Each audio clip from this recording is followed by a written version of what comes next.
Ei. Bom dia, irmãos. Graças e paz. Abram suas Bíblias em Isaías 61, versos de 1 a 3, por favor. Isaías 61, versos de 1 a 3.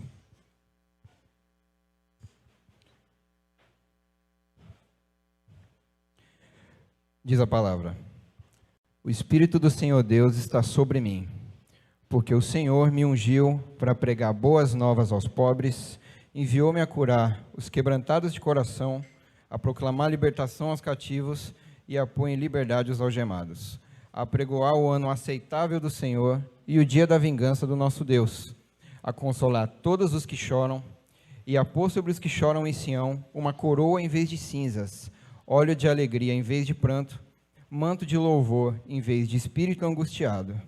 Eles serão chamados carvalhos de justiça, plantados pelo Senhor para a sua glória. Querido Deus, amado Pai, muito obrigado por essa manhã, obrigado porque o Senhor nos trouxe em segurança até a tua casa. Nos dá sabedoria para entender a sua palavra e realizar a sua vontade para a glória do teu nome. Em nome de Jesus, amém. Meus irmãos, essa passagem se trata de um texto messiânico, ou seja, um texto que fala diretamente da vinda de Jesus. E assim como em muitos outros trechos, o Velho Testamento é nada mais do que uma sombra que aponta para a vinda do Filho de Deus. E apesar desse texto ele ter 3 versículos, a gente pode dividir ele em 2 partes. A primeira fala o que Deus já fez e a segunda que diz que ele prometeu que vai fazer. Ao decorrer da leitura eu vou lembrando vocês disso. Bem, a primeira coisa que a gente vê quando se depara com o texto é a frase: o Espírito do Senhor está sobre mim. Sobre quem? Sobre mim? Sobre o profeta? Não. Sobre o Messias, sobre o Filho de Deus. E uma pergunta que pode ser que alguém se faça diante dessa frase: por que o Espírito do Senhor precisa estar sobre Jesus, sendo que ele é o próprio Deus? É muito simples, porque ao mesmo tempo que ele é 100% Deus, ele é 100% homem. E ele era também um ministro de Deus. E assim como todos os outros ministros, ele precisava da ajuda do Espírito Santo. Qualquer homem que vai exercer um ministério, ele precisa fazer isso sob a força do Espírito de Deus. Não é à toa que é dito que o Espírito de Deus pousou sobre Jesus como uma pomba no dia do seu batismo.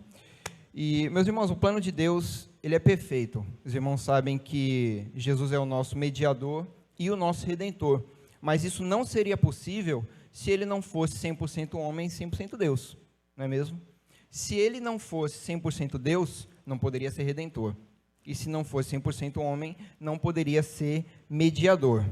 E uma outra coisa, ainda sobre o começo desse versículo, é que todos os profetas e reis naquela época eram ungidos com óleo.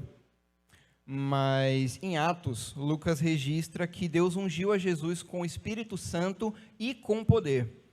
A unção com óleo era a credencial pública de que aquela pessoa poderia exercer aquele ministério. É como um crachá, para você ser identificado em qualquer lugar, até mesmo por quem não te conhece. A unção com óleo era mais ou menos isso. Porém, Jesus, por exercer os 3 ofícios de profeta, sacerdote e rei, ele foi ungido por Deus com o Espírito Santo e com poder. E continuando aqui o primeiro versículo, eu vou, ao decorrer da nossa meditação aqui, eu vou sempre citando o texto para a gente não esquecer, né? Então, o primeiro versículo aqui: o Espírito do Senhor está sobre mim, porque ele me ungiu para pregar boas novas aos pobres, enviou-me a curar os quebrantados de coração, a proclamar libertação aos cativos e pôr em liberdade os algemados. Nesse trecho, o Messias diz que ele veio para proclamar boas novas. Esse termo boas novas seria a palavra basar do hebraico. Por que eu estou trazendo isso? Porque essa palavra basar, ela pode ter 2 significados que dependem do contexto. Um deles era o contexto de vitória. Quando geralmente tinha as batalhas em Israel e um dos lados ganhava, eles gritavam basar, vencemos, triunfamos. Já o outro sentido, dependendo do contexto, era o de redenção, de remissão dos pecados, que é o caso desse texto que a gente está estudando hoje. Um fato interessante é que essa palavra bassar, quando ela é traduzida para o grego, ela é traduzida pela palavra evangelizo, que significa evangelizar. Ou seja, evangelizar nada mais é do que trazer boas novas. Mas essa parte eu acho que os irmãos já sabiam. Ainda no primeiro versículo, um outro ponto interessante para a gente prestar atenção é que a gente está acostumado a associar a palavra pobre a quem não tem dinheiro, quem não tem bens, não tem propriedades. Mas o texto deixa bem claro que aqui está tratando dos pobres de espírito, aqueles que estão quebrantados por dentro, precisando da ajuda de um Salvador. Então, voltando ao texto, com essas pequenas traduções, ficaria mais ou menos assim: o Espírito do Senhor está sobre mim, porque Ele me ungiu para evangelizar aqueles que precisam de um Salvador, que estão quebrantados por dentro, presos, escravos dos seus próprios pecados. Lucas, inclusive, registra, no capítulo 4 do seu evangelho, que Jesus entra numa sinagoga e se levanta para ler. O assistente dá ele o livro de Isaías, e ele lê exatamente esse trecho que a gente está estudando hoje. Depois de ler, ele devolve o livro, senta e afirma com todas as letras que ele é o Messias, que é nele que a Escritura se cumpre. Continuando a leitura, já no versículo 2 do nosso texto, o profeta diz que o Messias foi enviado para apregoar o ano aceitável do Senhor, ou seja, o ano da bondade do Senhor, e o dia da vingança do nosso Deus. Lembra que eu falei lá no início que o texto é dividido em duas partes? A primeira, o que Deus já fez, depois o que Deus prometeu fazer? Aqui, na metade do segundo versículo, acaba a primeira parte. Então, tudo isso que a gente leu até agora, Deus já fez. Recapitulando, Ele ungiu a Jesus com seu Espírito, o trouxe para proclamar boas novas e anunciar o ano da bondade aos que o conhecem e o dia da vingança àqueles que são seus inimigos.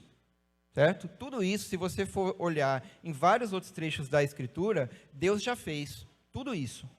E agora, partindo para a segunda parte, onde diz as coisas que Deus prometeu que vai fazer, diz o seguinte: a consolar todos os que choram e a pôr sobre os que choram em Sião uma coroa em vez de cinzas, óleo de alegria em vez de pranto, manto de louvor em vez de espírito angustiado. Gente, aqui Deus está dizendo, através dessas metáforas, que quando a gente se encontrar face a face com Ele, não vai haver mais luto, nem tristeza, nem nenhum tipo de dor. Todos os sentimentos ruins vão ser substituídos por gozo e alegria.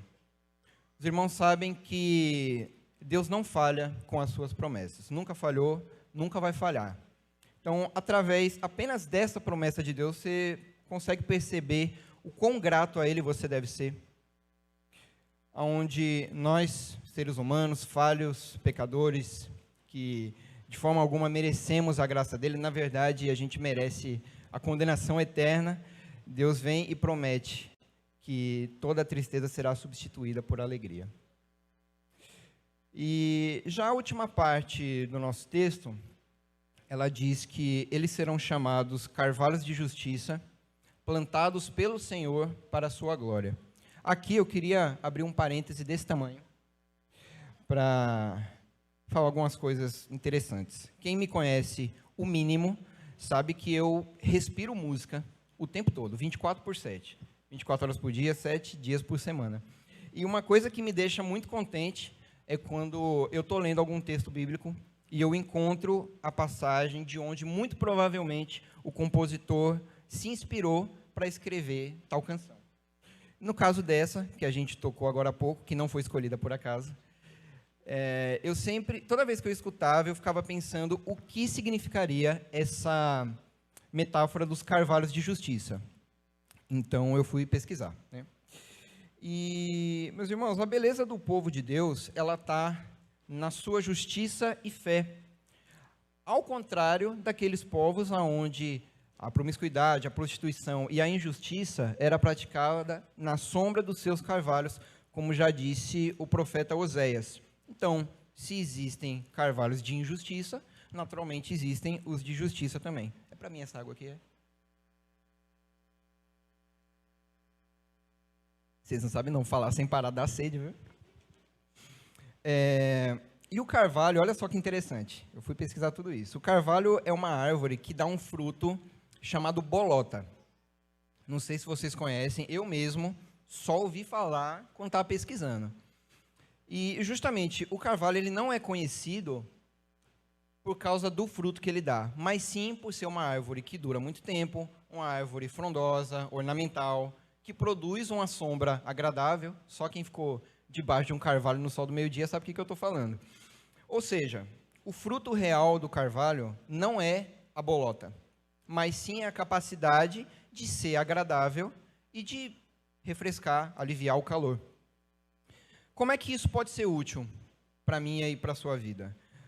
Algumas pessoas, na verdade, muitas pessoas têm dificuldade de encontrar qual é o seu dom, de saber qual é o fruto que elas oferecem. Talvez você já tenha passado por isso. E isso acontece, na verdade, desde cedo, né? O adolescente sai do ensino médio já tendo que escolher a profissão que vai seguir para a vida. É uma decisão muito difícil de se tomar com 16, 17 anos. E muitas vezes eu conheço muitas pessoas que pulam de profissão em profissão, de curso em curso, porque simplesmente não conseguem encontrar alguma coisa que elas sejam boas. Mas, na verdade, às vezes pode ser que o seu dom seja como o do carvalho, de ser agradável, de conseguir aliviar situações tensas. Já pararam para pensar sobre isso? Talvez algumas pessoas se perguntem como é que esse dom pode ser útil para a minha vida, né? Como é que eu vou me sustentar, como é que eu vou ganhar dinheiro com isso? Mas o sucesso ele não está relacionado ao materialismo. Não deveria estar. O sucesso deveria estar relacionado ao prazer de glorificar a Deus. E você só percebe o quão esse dom de ser agradável é bom e é útil quando você se depara com o desprazer de lidar com uma pessoa desagradável, estressante. Ou, às vezes, com o desprazer de lidar com essa pessoa desagradável todos os dias na frente do espelho. Né, tem até um ditado que diz que numa roda sempre vai ter alguém desagradável. Se não tiver ninguém, o desagradável é você. Mas, em contrapartida, todo mundo também conhece uma pessoa que é o oposto, que é agradável, que dá vontade da gente ficar perto, que alegra o nosso dia, que a gente tem vontade de contar todos os problemas para a pessoa e você sai aliviado. E eu não estou falando de psicólogo, não. Estou falando de gente do nosso meio, às vezes, dentro da nossa casa, né? Então, não tem como dizer que ser agradável não é um dom de Deus. Claro que é. E Deus distribui os seus dons de forma variada, da forma que Ele quer, para quem Ele quer. Então, de forma alguma, você deve sentir inveja do seu irmão por você não ser bom com, sei lá, finanças, futebol, culinária. Na verdade, você tem que se alegrar porque Deus distribuiu esses dons para o seu irmão e que Ele deu dons diferentes para você. Se Ele te deu esses dons, como a gente falou lá atrás, o plano de Deus é perfeito. Se Ele te deu esses dons, é porque, de alguma forma, você vai ser útil para ajudar as pessoas à sua volta para a glória dEle. Então, em vez de se sentir chateado por não ter os dons que outras pessoas têm, alegre-se. Eu tenho certeza que, depois dessa autoanálise, você vai se sentir muito melhor e provavelmente vai saber a direção certa a se seguir, né? Pare para pensar quais foram todas as grandes coisas que Deus fez e faz na sua vida, os bons relacionamentos que você construiu apenas pela glória, pela graça dele. E uma última coisa sobre o carvalho, para concluir, é a sua longevidade, né? Os irmãos sabem que os carvalhos ultrapassam facilmente centenas de anos. Acho que é uma das árvores que mais dura, né? E o carvalho, no meu entendimento, ele é uma breve noção que Deus nos dá do que é a eternidade. Porque guerras passam, epidemias passam, gerações passam, e o carvalho continua lá, firme e forte.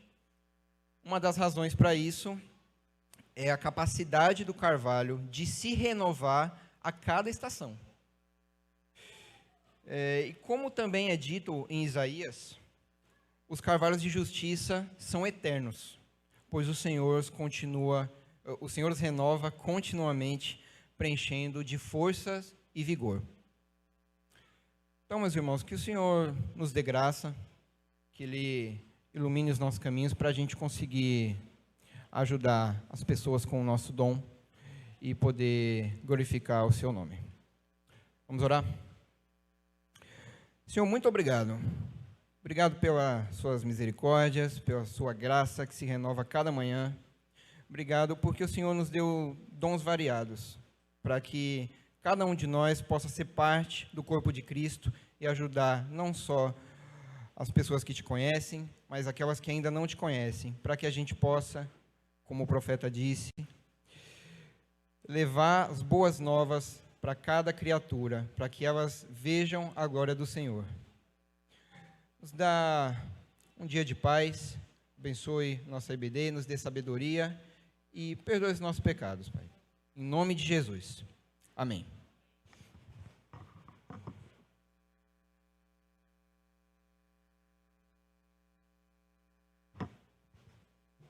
Eu queria ter um filho assim, viu? Irmãos, a gente vai começar um material novo na nossa escola dominical hoje. A gente falou até no grupo da igreja, né? Organize suas emoções. A gente está começando hoje. A ideia é realmente tentar